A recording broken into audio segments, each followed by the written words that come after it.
Hi friends, welcome to my channel. ఈరోజు రవ్వ లడ్డూలు ఎలా చేయాలో చూపిస్తాను. ఫస్ట్ నేనైతే డ్రై ఫ్రూట్స్ అన్ని తీసుకున్నాను. ఇవి బాదం పప్పులు ఫ్రై చేసినప్పుడు తొందరగా వేగవనేసి ఇలా సన్నగా అయితే కట్ చేసుకున్నాను. జీడిపప్పు కట్ చేయవసరం లేదు, అలా ఉంటే సరిపోద్ది, ఫ్రై అయిపోతుంది. ఇదిగో స్టార్ట్ చేశాను. ఫస్ట్ అయితే గ్యాస్ మీద మూకుడు పెట్టేసుకున్నాను. ఇప్పుడు డ్రై ఫ్రూట్స్ అన్ని మనం ఫ్రై చేసుకోవాలి కదా, దానికోసం అయితే నెయ్యి వేసుకోవాలి. ఇందులో డ్రై ఫ్రూట్స్ ఫ్రై చేసుకోవడానికి నెయ్యి వేస్తున్నాను. నెయ్యి ఇష్టం లేని వాళ్ళు నూనె కూడా వేసుకోవచ్చు, కానీ రవ్వ లడ్డూలకి నూనె కన్నా నెయ్యే బాగుంటుంది. అవి కరిగిన తర్వాత అప్పుడు డ్రై ఫ్రూట్స్ ఫ్రై చేసేసుకోవచ్చు. అందులో ఫస్ట్ నెయ్యి కరిగిపోయింది కదా, ఫస్ట్ జీడిపప్పులు ఫ్రై చేసేస్తున్నాను.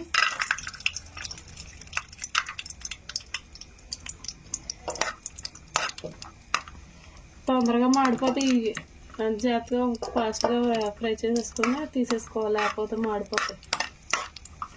ఈ కలర్ వచ్చాక తీసేసుకొని సరిపోద్ది, మళ్ళీ ఇంకా ఎక్కువ ఫ్రై చేసినా టేస్ట్ మారిపోతుంది.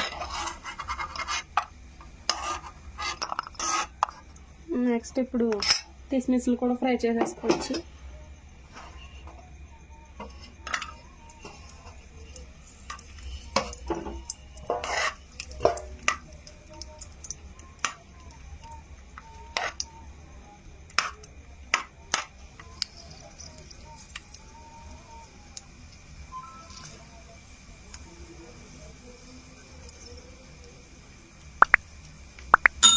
కిస్మిస్లు కూడా ఫ్రై అయిపోయి తీసేస్తున్నాను. చూసారా చక్కగా ఉబ్బుకొని. లాస్ట్లో మిగిలిన ఇంకా బాదం పప్పులు ఫ్రై చేసుకోవాలి.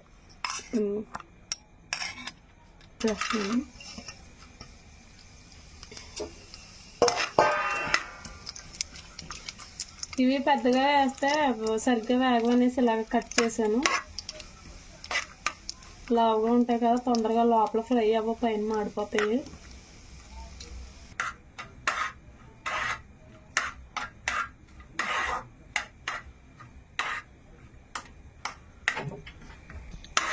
ఇంకో ఇవి కూడా ఇంకా ఫ్రై అయిపోయినట్టే. మనం ఈ తీసేలోపు మిగిలిన మాడిపోతాయి. అంత ఈ కలర్లో ఉన్నప్పుడు తీసుకుంటే సరిపోద్ది. ఇవి మాత్రం సపరేట్గా వేసుకున్నాం.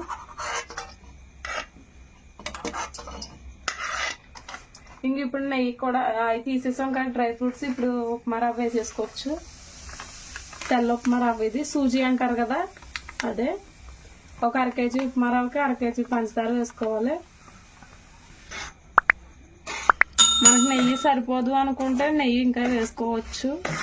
మనం నెయ్యి తిని దాన్ని బట్టి వేసుకోవాలి. సిమ్లో పెట్టే ఫ్రై చేసుకోవాలి, లేకపోతే కింద మాడిపోద్ది, పైదేమో పచ్చిగా ఉంటుంది. సిమ్లో ఫ్రై చేసుకుంటే లోపల నుంచి రవ్వ వేగుతుంది. ఇదిగో రవ్వ ఇలాగా ఫ్రై అయిపోయిన తర్వాత ఇందులో మనం యాలక్కాయలు ఉంటాయి కదా, అవి కొంచెం చెదగొట్టుకొని అవి వేసేసుకోవాలి.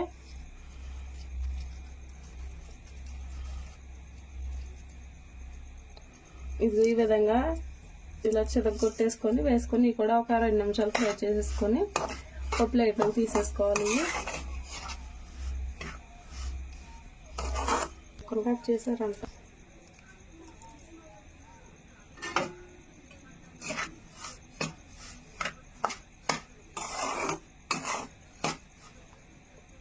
రవ్వ ఫ్రై అయిపోయింది కదా, ఇప్పుడు గ్యాస్ కట్టేసుకొని ఈ ప్లేట్లోకి వేసేసుకోవాలి రవ్వని. ఇందాక ఫ్రై చేసుకున్న బాదం పప్పులు కూడా ఈ రవ్వలోనే కలిపేసుకోవాలి. కొంచెం చల్లారిన తర్వాత అప్పుడు పంచదార వేసుకుందాం. ముందే వేసేసామంటే ఈ వేడికి పంచదార కరిగిపోద్ది. రవ్వ చల్లారిపోయింది. ఇప్పుడు ఇందులో పంచదార వేసుకోవాలి. ఇది 1/2 కేజీ రవ్వ కాబట్టి 1/2 కేజీ పంచదార వేసుకోవాలి. ఇందులో వేసేసి కలిపేయాలి పంచదార.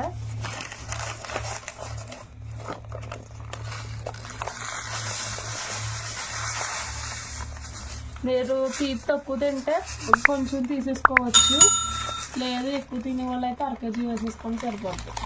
ఇప్పుడు ఈ పంచదార రవ్వ రెండు కలిసేలా కలిపేసుకోవాలి.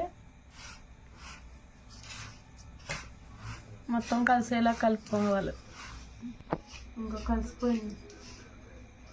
ఇప్పుడు ఇందులో ముందు మనం కాచి చల్లార్చుకోవాలి పాలు. చల్లార్చుకున్న పాలు కొద్ది కొద్దిగా వేసుకోవాలి, ఒకసారి వేసేసుకోకూడదు. కొంచెం కొంచెం వేసుకుంటూ కలుపుకోవాలి.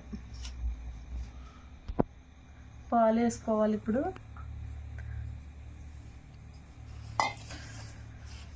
ఒకసారి పోసుకోకూడదు, కొంచెం కొంచెమే పోసుకోవాలి.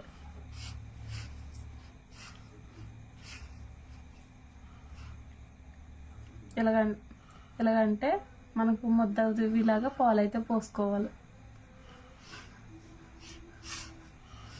మనకి గ్యాస్తో పని ఉంది, ఫ్రై చేసుకోవడమే లేట్ అవుతుంది. ఇంక మొత్తం అంటే ఇది ప్రాసెస్. ఇది స్లోగా ఫ్రై చేసుకుంటాం కాబట్టి అక్కడే టైం పెట్టేస్తుంది మనకి. ఇది ఈ విధంగా పొడి పొడిలు ఆడుతూ ఉండాలి. పాలు ఎక్కువైనా కానీ తర్వాత మనం వండు చుట్టేసిన తర్వాత అది చల్లారిపోయాక చాలా గట్టిగా అయిపోద్ది.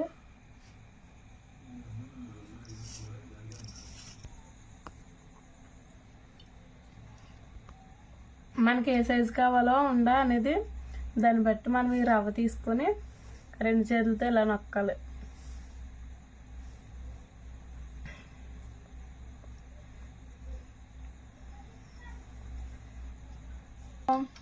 వండ చేసేటప్పుడే ఈ జీడిపప్పు కిస్మిస్ అనేది పైన పెట్టుకుంటే మనకి చూడడానికి అందంగా కనబడుతుంది.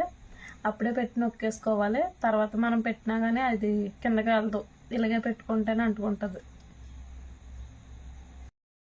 అయ్యో లడ్డూలు చేయడం అయితే అయిపోయినాయి. చూసారా చూడడానికి ఎంత అందంగా ఉన్నాయో, టేస్ట్ చేసినా కూడా అలాగే ఉంటాయి.